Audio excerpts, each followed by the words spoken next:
Chers enfants, bonjour, je suis heureux de vous retrouver en ce premier dimanche du carême, car mercredi dernier, c'était le mercredi des cendres, et nous sommes entrés dans cette période très importante pour les chrétiens, qui va durer jusqu'à la fête de Pâques, qui sera le 4 avril.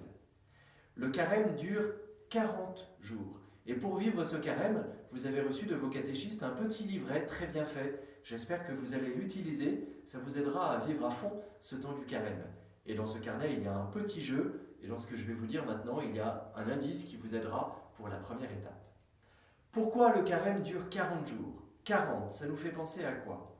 Ça nous fait penser déjà aux 40 ans que le peuple hébreu a passé dans le désert. Ils sont sortis d'Égypte avec Moïse lorsque la mer Rouge s'est ouverte, ils ont traversé, et puis ils ont marché 40 ans dans le désert afin d'arriver dans la terre promise, la terre que Dieu leur donnait. C'était pour eux 40 ans, le temps pour passer de l'esclavage à la liberté. Pour nous aussi, les 40 jours du carême, c'est un temps pour essayer d'être plus libre, de lutter contre nos péchés qui nous rendent esclaves parfois, lutter contre le mal pour être plus libre, libre d'être avec Dieu. 40, ça fait penser aussi aux 40 semaines que nous avons tous passées dans le ventre de notre maman. Et oui, la grossesse, ça dure à peu près 40 semaines. 40 jours pour renaître, pour vivre une renaissance. Parce qu'à Pâques, nous fêtons notre baptême qui nous a fait renaître à la vie d'enfants de Dieu. Et si nous vivons le carême sérieusement, profondément, eh bien, lorsque nous fêterons Pâques, ce sera vraiment pour nous une renaissance. Nous serons un petit peu nouveaux, un petit peu neufs, pour vivre une vie encore plus près de Dieu. Et puis 40, ça fait penser aussi aux 40 jours que Jésus a passé dans le désert. Ça, c'est l'évangile que nous lisons aujourd'hui, premier dimanche de carême, Jésus qui part au désert pour 40 jours. Qu'est-ce qu'il fait Jésus pendant 40 jours au désert? Eh bien, il prie, il est avec Dieu, il consacre beaucoup de temps à prier Dieu.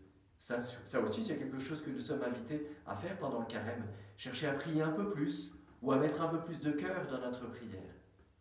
Et puis Jésus au désert aussi, il combat le mal.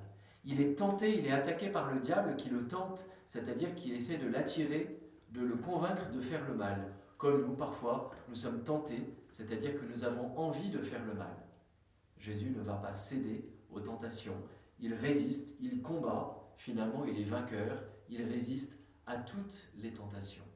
Pour nous aussi, le carême, c'est un temps pour résister au mal, lutter contre le mal, essayer de faire moins le mal, de faire plus le bien. Et puis c'est aussi un temps, parce que parfois, nous faisons quand même le mal, c'est un temps pour demander pardon à Dieu. Et pendant ce carême, il vous sera proposé de recevoir le pardon de Dieu dans le beau sacrement de réconciliation. Voilà, le carême, un temps pour plus prier, un temps pour lutter contre le mal, un temps pour faire plus le bien, et en particulier faire plus de bien aux autres, partager, donner, aimer encore mieux les autres. Un temps aussi pour se priver de petites choses qu'on aime bien, que ce soit manger, que ce soit des écrans ou d'autres choses.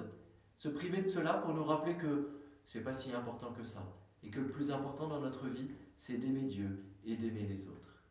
Voilà, j'espère que dans tout ça, je vous ai donné quelques éléments pour bien vivre ce carême, pour que ce carême vous rapproche de Dieu, ce carême vous aide à être davantage des saints, des saintes, et ainsi être plus joyeux. Je vous souhaite un bon carême, et je vous dis à dimanche prochain pour la prochaine vidéo.